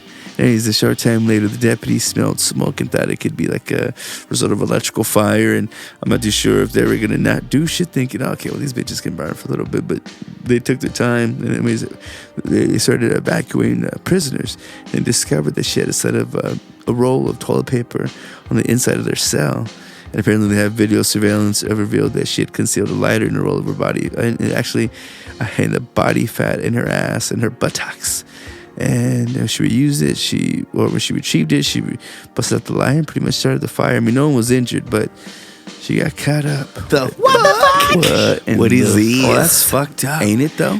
See, now I can kind of get it when you kind of give your last hurrah, your last little fuck you, kind of like to tip your hat and to wave the finger and scout and salutes and honor when nobody gets hurt. You know what I'm saying? It ain't a matter of vengeance where you give up, where you give your fuck you. Your fuck you can be in the most eloquent of places and speak poetry to others. But this bitch, Miss Stephanie Renee Lawson from Las Vegas, Nevada, this bitch had pretty much was posing as her ex-boyfriend on Facebook and sending herself threatening messages. And from this fake account, she would allegedly send 8 messages where she had threatened to beat and murder herself. Now, after reporting the fake messages to the police in Orange County, whatever the fuck detectives had pretty much were able to, because they got on his ass and trying to figure out what the hell was going on. But apparently she had used screenshots of the messages she sent herself in court while testifying to the witness stand, and investigators felt the need to look further into the case just because, I mean, thank goodness.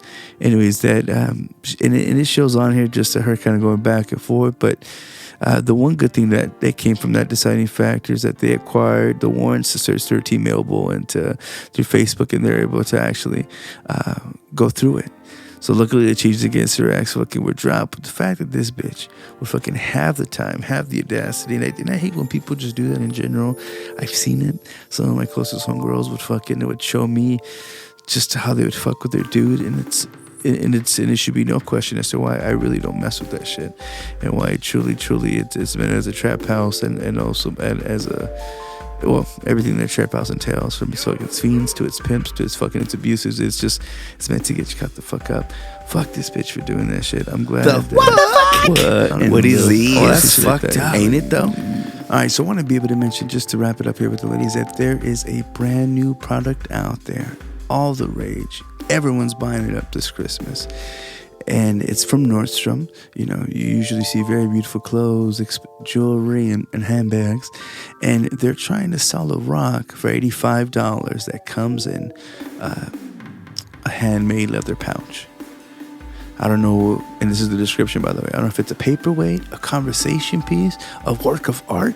It's up to you. And according to this description, once again, is from the actual retail website, is attached this amazing new product available for the very low price of $85. Now, his reviews were quick to point out, though, not only is the price outrageous, but the product itself is inconceivable, but the description isn't even accurate. And again, it says medium leather wrapped stone. So exactly as it is what it seems like to me. A medium leather wrapped stone. It's a fucking rock, man. Anyways, one of the reviews goes, and they gave this a 1 out of 5 stars. I ordered the leather wrapped stone as a gift for my beloved girlfriend, but when it arrived in the mail, I quickly noticed it was not as described.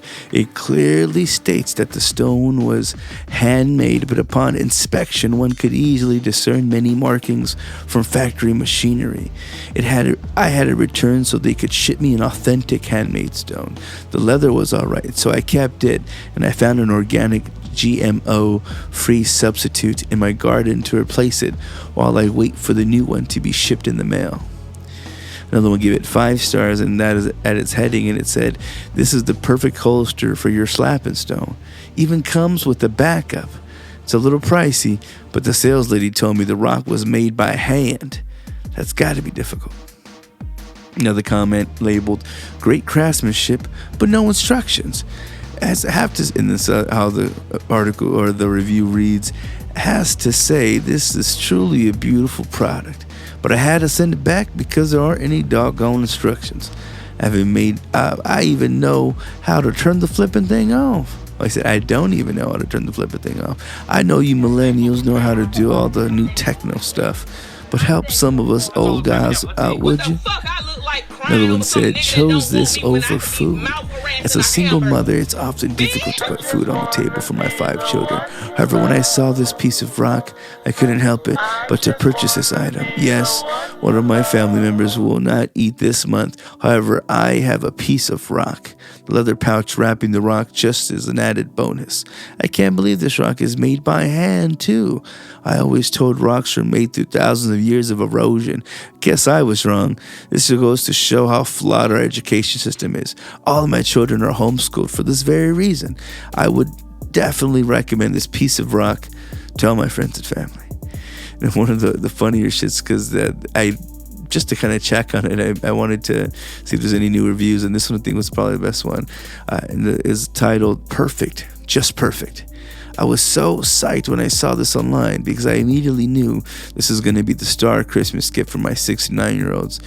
What is not to like? It's organic, beautifully crafted, and it encourages open play.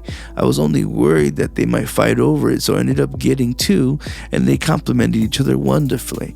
Can't wait to see my angels' faces when they open up a box a Christmas morning. This will definitely be a big hit in our family. So one of the funny things that I laughed about this is that, $85 is pretty steep for a fucking rock and a handmade leather pouch. So they actually had like a smaller version of it for only $65.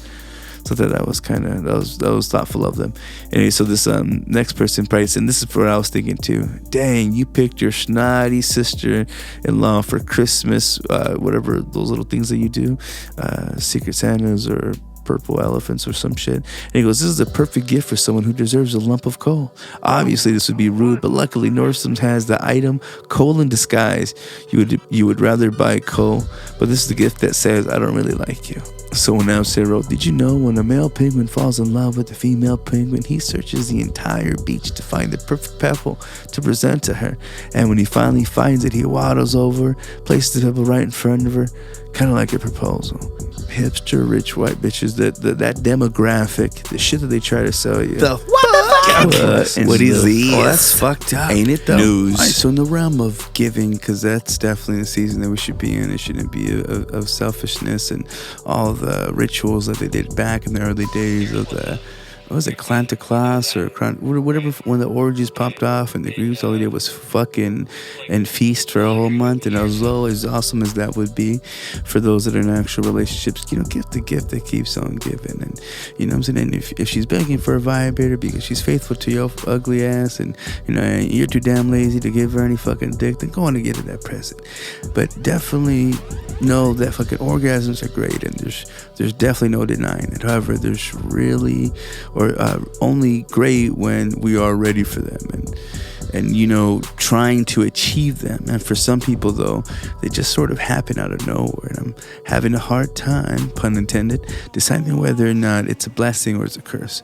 And I found out a few of these random fucking ways that this happens, so you could probably save yourself $14.99 plus shipping and tax if you're able to just fucking figure out the sweet spot. Now, some actually have it for fucking brushing teeth. Now, for a very select group of people, orgasms can be achieved through the brushing of their teeth. And I guess in a weird way, it makes a bit of sense because it's constant rubbing of an area that could be particularly sensitive for certain people. And I can see it happen. Like several years ago, one woman reported that she would experience mind-blowing orgasms while brushing her teeth. So mind-blowing, in fact, that she claimed to left the state of temporary impaired consciousness.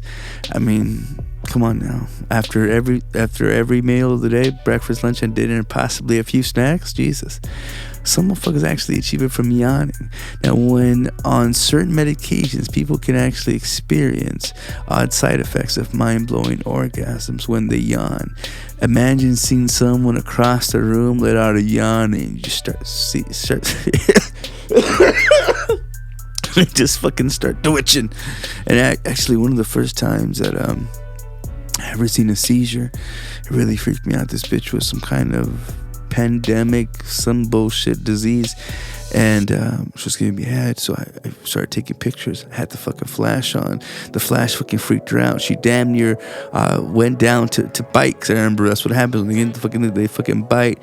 And she just gagged for a little while, and by the strike of Jesus' fucking palm, just bashed her away and let her fucking go on her spasms. So fuck, I could just imagine the yawning just out of nowhere. Another one, next one, because I gotta keep it moving. Yoga, and apparently yoga has the ability to give people some great orgasms. Bending and stretching the body just right for a certain amount of time can rub people the right way. In fact, there are yogis who encourage orgasmic yoga as a healthy form of stress relief. Now, I could see that yogis being that way, because if they're all about it, they live it, they breathe it, and once again do that for breakfast, lunch, and dinner, I imagine it's to keep you in good high spirits. Some people can actually even attain orgasm by giving birth. This is according to doctors, approximately 0.3% of births result in the woman having an orgasm. So maybe all those screams aren't even a result of pain, but that's 0.3%. So I don't know out of how many millions it has to be, I guess, depending on the fucking birth rate the year.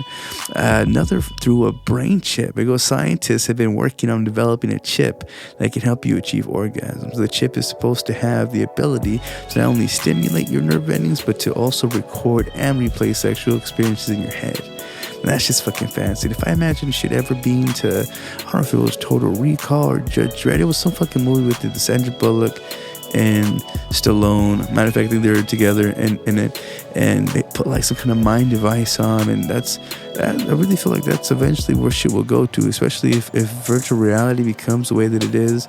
Then I'm pretty sure that's gonna be like the way of safe sex, and pregnancy's gonna fucking come down like nobody's business. Apparently you can think yourself into orgasm, and as it turns out, people not only have the ability to think yourself off, but it's something that can be taught. And a lady by the name of Barbara Carillas claims to be able to teach people how to do this, and even encourages as an alternative to sexual intercourse. I mean, if you could fucking find a little switch, kind of like going through a fucking maze, that would almost save you so much on cleanup, for damn sure, and possible pregnancies. Another thing is a fucking haircut. It goes, autonomous sensory meridian response is a condition in which people experience orgasms in their heads when they are brought on by odd things like getting a haircut. There are indeed people out there who get off on the sensation of someone playing with their hair, curling it, combing it, the whole nine. And see, I could almost see that shit, but that, like the buzzing sound, I would imagine that shit would either scare you the fuck out. So maybe that kind of correlates to why motherfuckers like scary movies. Now, another one here is a foot stimulation. I never fucking got that. I never saw the need for a good foot fucking, but it goes at these people that can't stand their feet being touched. There are people who love a good foot rub, and there are people who bust nuts at the slightest touch of the foot. And one woman in the Netherlands suffered nerve damage that left her spine without the ability to know the difference between her foot and her vagina. And because of this, she now has the ability to get up just by walking around barefoot. One could only imagine what a foot massage would do to her. Can you fucking imagine that shit? Like, I don't know. If all I had to do was to walk to the fucking mailbox and back and forth, I'd probably check the fucking mail more often. Another thing is exercise. Scientists have recently discovered that nearly 40% of women have the ability to exercise an orgasm through exercise alone. If we bump that number up a bit more and gave men that same gift, I would be a lot more fit. That's for motherfucking sure. There's a persistent genital arousal disorder, otherwise known as PGAD. And this is one of those good news, bad news type of things, because sufferers of this disorder often experience spontaneous, persistent, and uncontrollable arousal of the genitals. Sometimes that involves an orgasm, sometimes it doesn't. Either way, you can't pick up and choose when it happens. It's just, or how intense it is. What the fuck? What is this? Oh, that's fucked up. Ain't it though? News. All right, so another thing that I realized that just, it's beyond belief in the fact that we're there technology-wise. Actually, it's not really fucking hard to believe, because I figured that by this time we would have already had barcodes in the back of our fucking necks. But we're getting there, because now Amazon has a store called Amazon Go. And for those that haven't heard about it, it's right now it's kind of in beta testing up in Seattle. but they have it to where it's a store. You can literally walk in, grab what you want, and you can walk out. Now, as you're walking in, your ID is already being identified. They already know who you are. They have your account up. They have your little digital wallet. So I'm not too sure how security works if you're grabbing something that you're not able to buy, or if they're able to charge you, or if you're pay for it later, or if it just comes automatically out of your billing, or if, you would have to have an active card on file. I'm pretty sure these are all the things that you'd have to have, but literally, as you're walking through, there's scanners, there's cameras, there's shit galore, knowing what you pick up and what you're taking with you. And even as you're, having second thoughts, as long as you put it back where it goes, it's as if, no harm, no foul. So even for those that are hesitant, they'll be able to forgive you. It's so funny because I'm wondering if this would stop people from having such shitty habits of just leaving, shit that they don't want in a random fucking place so that, a worker can, be stuck doing go backs. I doubt that's going to be an issue, since you'll probably be charged if you don't fucking take it with you or put it right where it belongs. So it's interesting that we're at the point. I wonder if it'll be successful or not. Starting kind of a hipstery place, so you'd imagine people are going to be honest and good about all that kind of stuff. I don't know what's to stop someone that doesn't have an account, that's just straight up going in there and trying to jack the place. But then again, I'd figure with them having, I don't know how many cameras in the vicinity, literally having every inch covered, that anyone would try to fuck with that shit. There's a lot of methods like that they tried doing, especially with I think Samsung tried doing some shit like that. I remember there being a Burris Hammond ad that I was seeing everywhere, them trying to do that. But with Google Pay or with Apple Pay and Visa Pay and all these kind of things that they're trying to push over the holiday season with methods of how they pay, I feel like they're becoming the new banks now, with their percentages and the credits and the whatever interest fees that they're gonna apply onto things. Like, I think there's so many people like that it's gonna make the digital wallet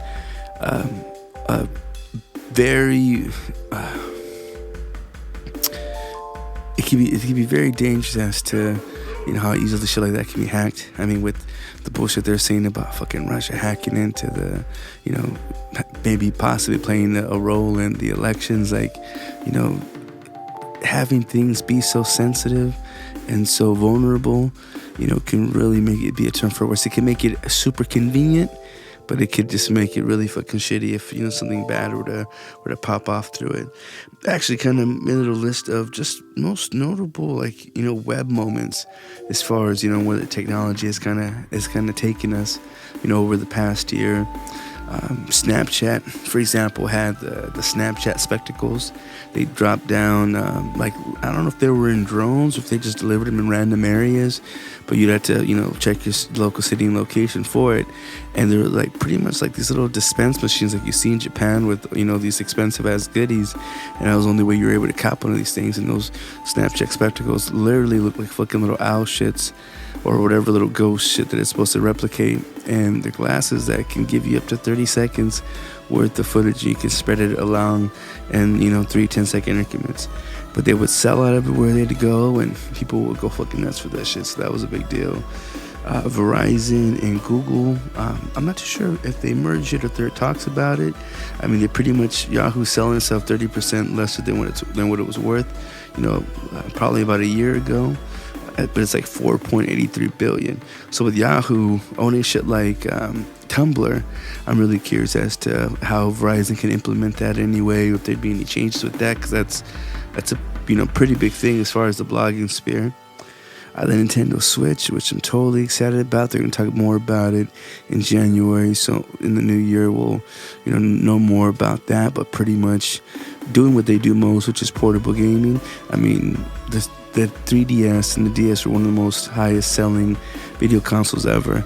And I'll be honest with you, with every system that I've ever had, honestly, my favorite library has been on that 3DS, because all the classics, all the revamps and remasters and shit like that, they're just some beautiful.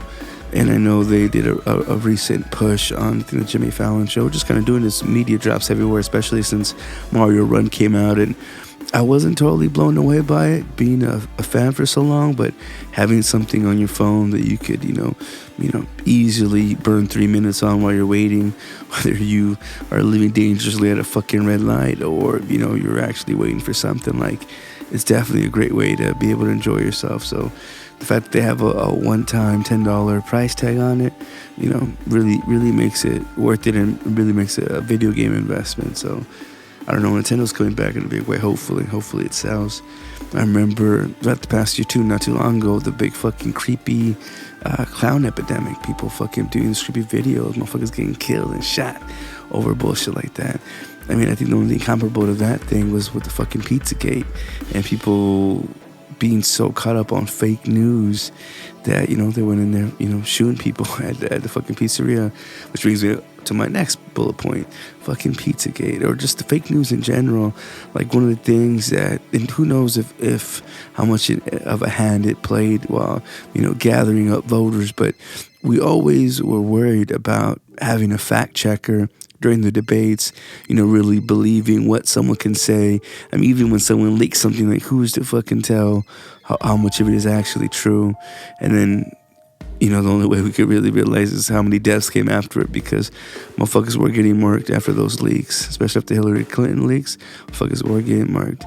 But, yeah, fucking with all the fake news, just really giving us such a good fucking headline that we're going to click it, we're going to believe it.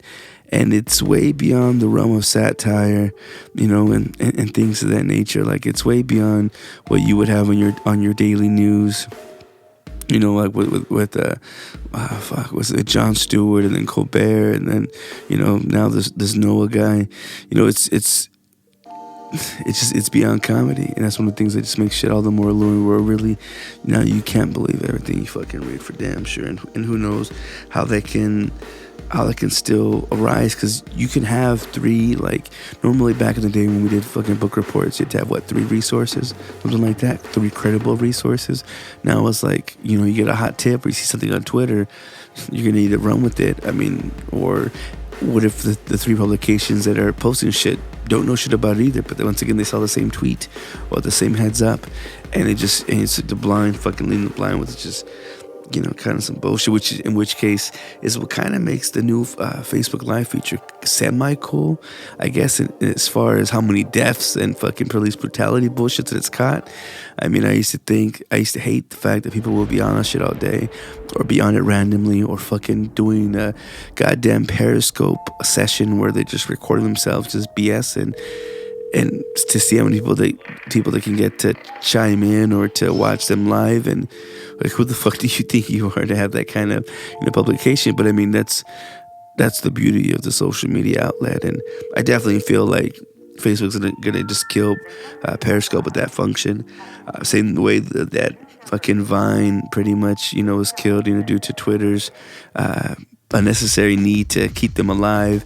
I mean, there was talks about them getting bought out by Pornhub, and I mean, who knows? That still remains to be seen. I know that they're not able to create any more new content, which maybe just delete the app off the phone. I finally just said, fuck it, I don't need to have any wasted space, or even if I wanted to look up old accounts, I guess I can always pull it up using my my username, hashtag SoulPapo. Now, one of the other things that really fucking took me by storm is just how onslaught, on point, and unforgiving was fucking Trump on Twitter. Like, if anything, the world should have never been given, but also very thankful that we were given, it was Twitter.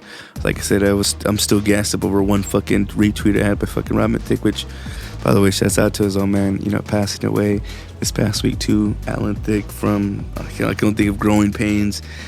He had passed away, I think, at 69. So still, definitely pretty young. But anyways, the fact that you're able to be given this voice, you're able to reach out to, celebrities or those of higher power and stature. The fact that our president-elect is out there fucking fat shaming, talking shit, and just, making up things as it goes.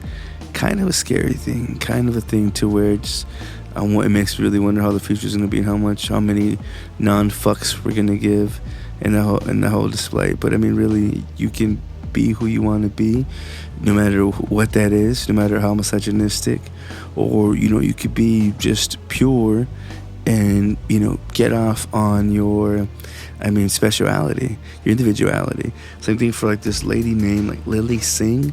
She was some Indian YouTube star who literally made 7.5 mil in just this year alone from being herself. I didn't personally think she was funny, but I mean, she's mimicking, you know, like just family traditions and things like that apparently is still funny enough for other people to look at, whether they're laughing at her or with her or whatever the reason. I mean, shit, you make 7.5 mil. I mean, I imagine, you know, a little bit of shame through myself. I ain't gonna do too much because, you know, the paycheck's gonna be worth a whole lot more. But that's the fucking power of the internet. Really hoping, you know what I'm saying, shit can pop off. But by all means, just as far as being able to get a voice, give a voice, and, you know, do the damn thing. But if there's one fucking web thing that I did not like, and I will warn all of you guys who had it, there is now spam that goes directly to your iCalendars, whether that be on your Apple devices or any other fucking device, your phone, or through other emails. They figured out, I don't know how, but some way, some kind of spam robot can find your email. They'll see it, they'll send you something, they'll put it in your calendar, and if you click on it, you're fucked. And they have verified that your email is an active email and that it's okay to hound you because eventually you might bite.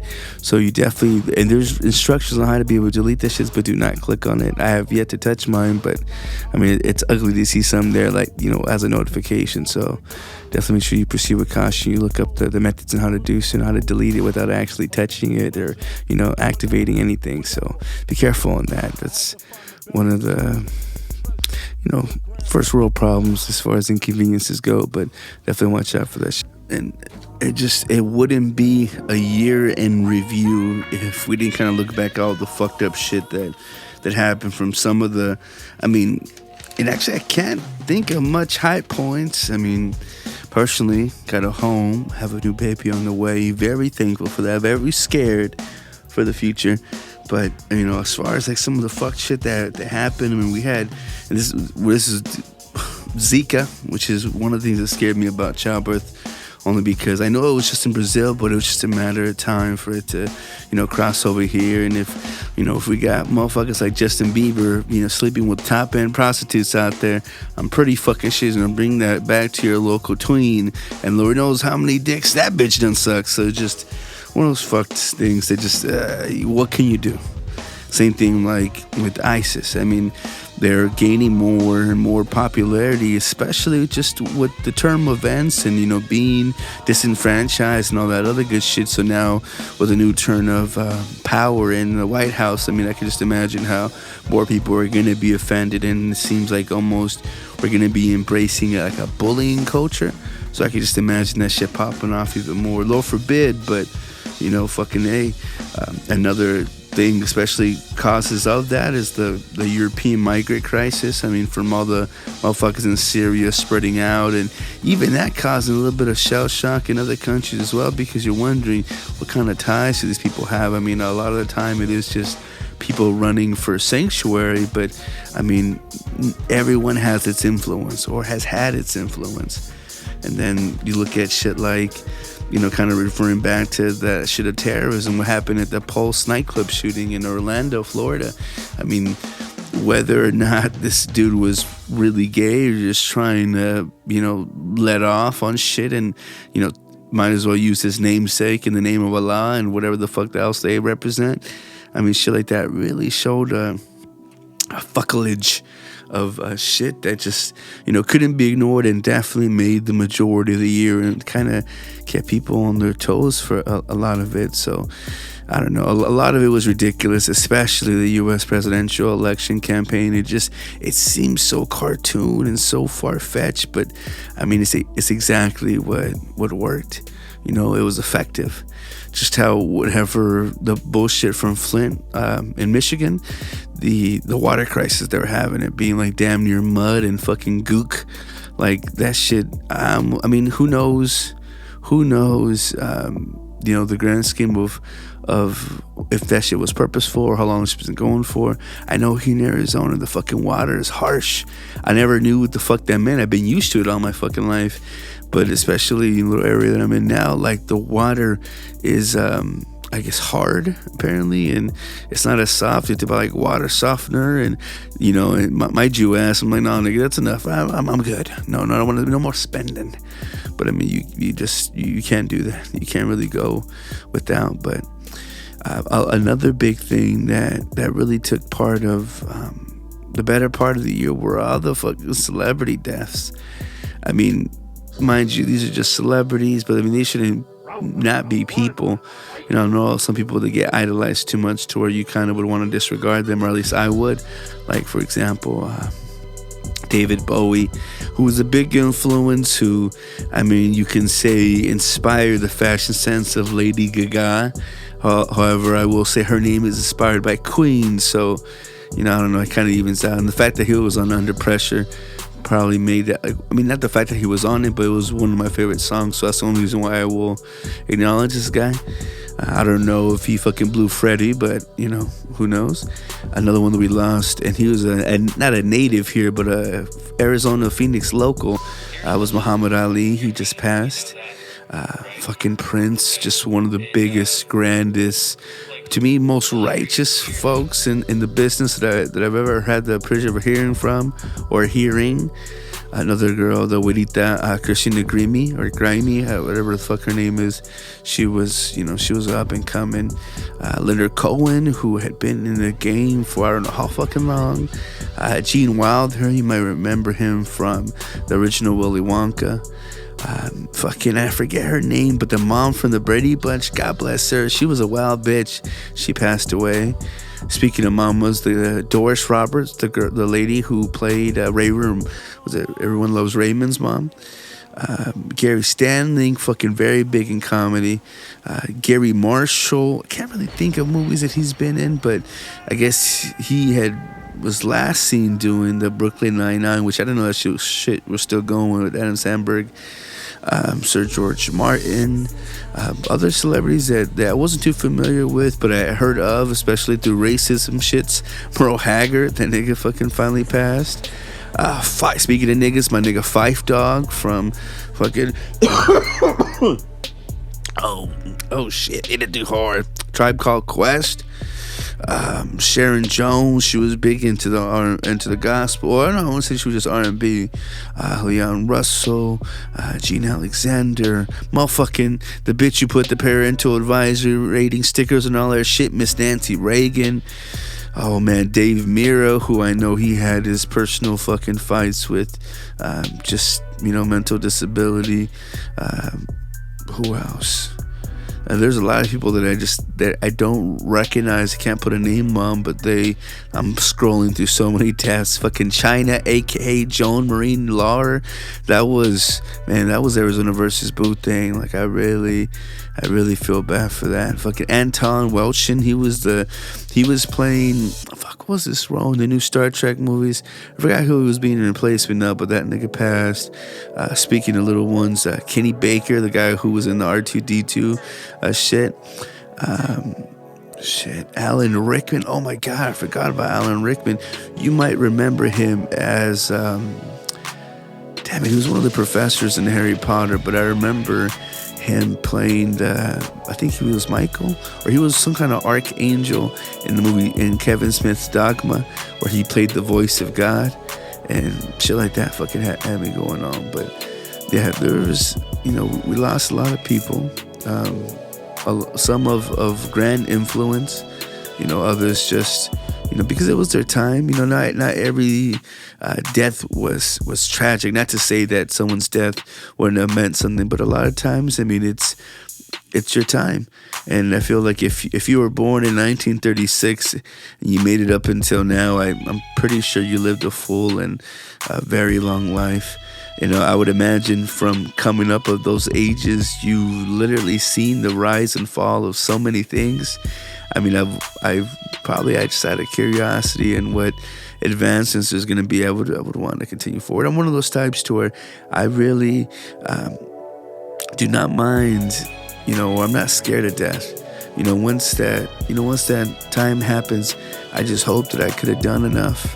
I hope that I've, you know, would have given and loved all. I feel like I do a lot while still remaining or having a lot of shit in my reserves, to where I really don't put too much into something. And I hope that I don't regret that. I hope that just because I'm saving my energy for something big. That sounds like an excuse, easy as I'm saying it, but I feel like that's my reasoning, and I just hope to be able to find that. I mean, shit, fucking Donald Trump was Time Magazine's Person of the Year. You know, take that for however you like it, whether it be for masterminding shit or being the new puppet. I mean, it almost seems like he's making power moves. I throughout all the presidencies, it never seemed like someone has made as much noise as he has.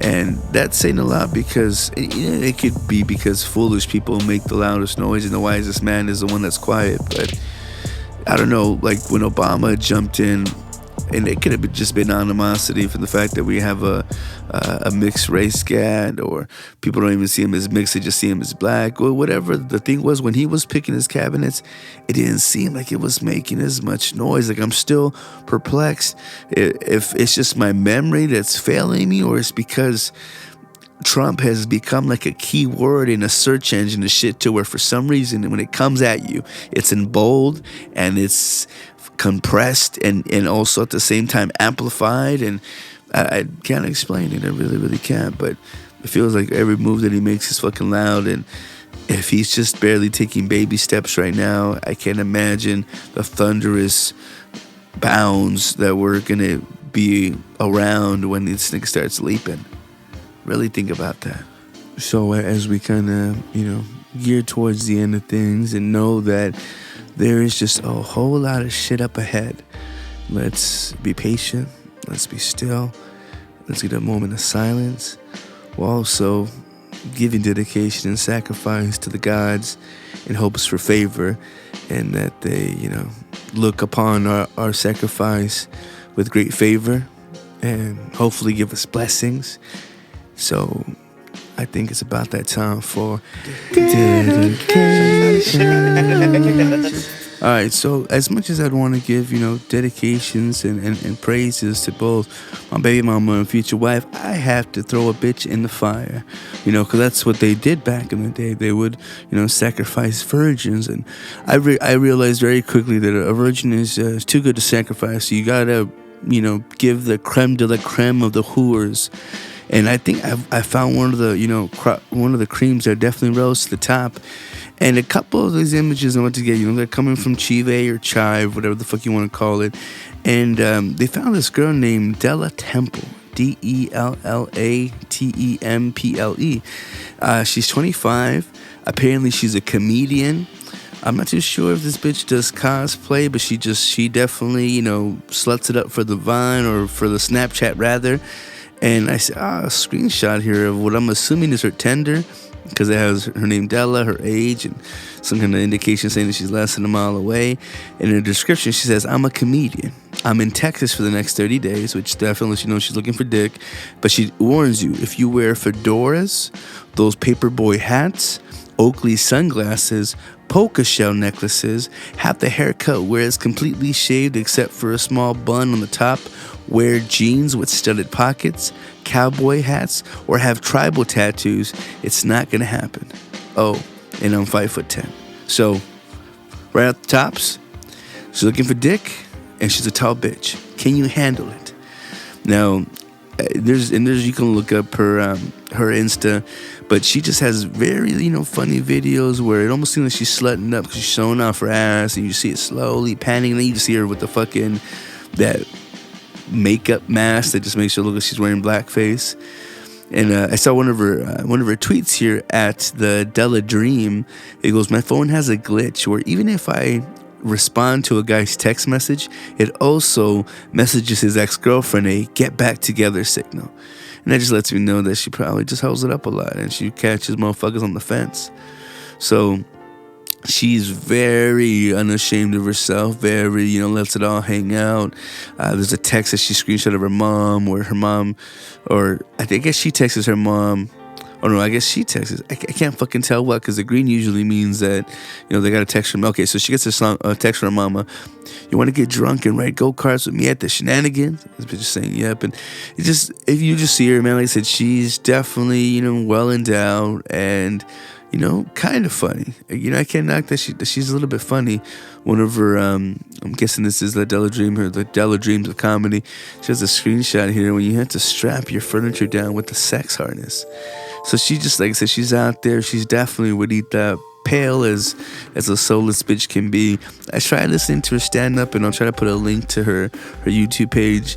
Not the most hilarious. It apparently was her first time though, so there's so much you can forgive with such a, I don't know, just such a slutty demeanor. Like you just, I can't help but stare a little bit. Especially the one with the red shirt. There's just some beautiful shit to it. But you know what? Instead of letting her live on this earth, passing around communicable diseases, let's go ahead and give this one up to God. God bless you for damn sure. And I'm sorry for being offensive. Yeah, my girl, she knows my ways, my previous ways. She thinks she knows how I operate. And because she knows that I am a sucker for the fair skin, the fairest of the fair. That's why, it ain't white unless it's right.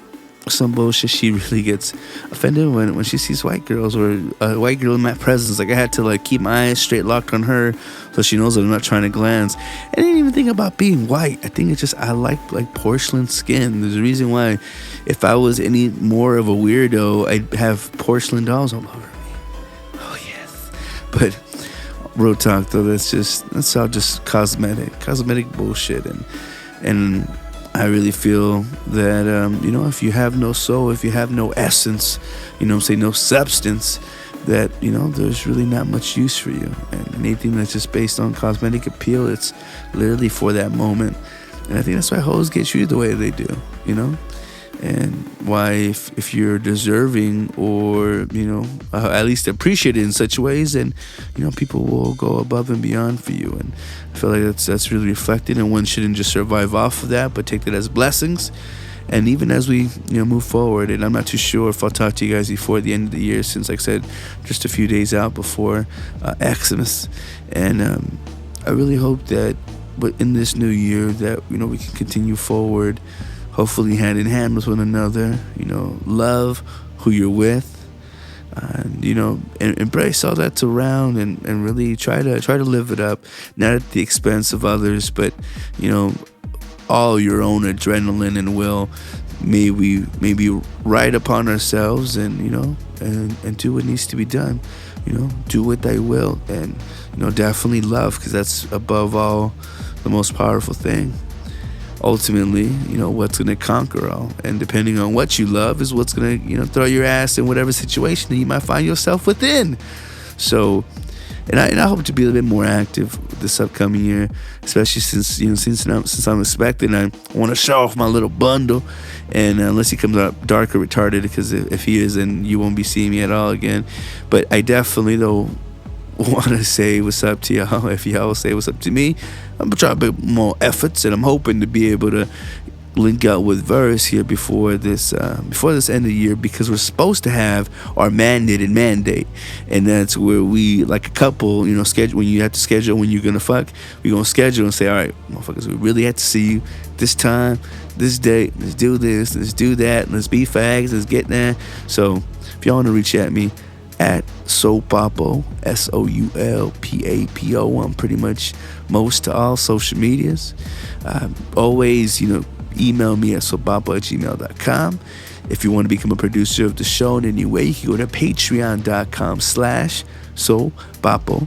And I'm hoping to be able to make more videos with the kids, make little funny sort of things. It takes so much to edit, and the fact that I'm kind of recording on Grizzly technology takes even longer. So if y'all want to help a motherfucker out, I'd appreciate it. Ain't no shame in my game. So yeah, God bless you. Y'all be well, at least mean well. If my name were Bobby, would you ask about my hobbies? Or if my name were Judas, would you ask me what my mood is? I laugh, I cry, I love, I hate. I do so much more than detonate. Think about it. Round one, fight. Mega Ultra Super Deluxe Championship Hadouken Edition! Nigga, bitch, you be dragging like the cherry on my blunt when I don't come correct with the matches, flashes, her smashing is the only way to make up for this back-to-back traffic. You right back to my patience and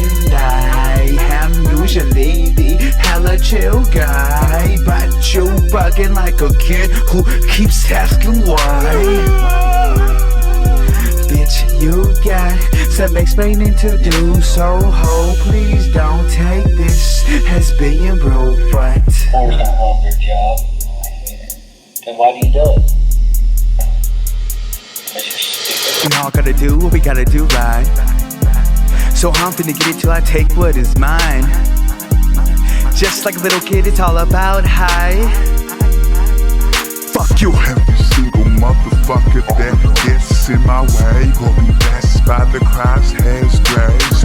Living life just like it's a maze. Knock down the door and get that cheesecake. Space it, wherever your mom used to have it. Stop it, stab it. Motherfucker, I'm finna have it.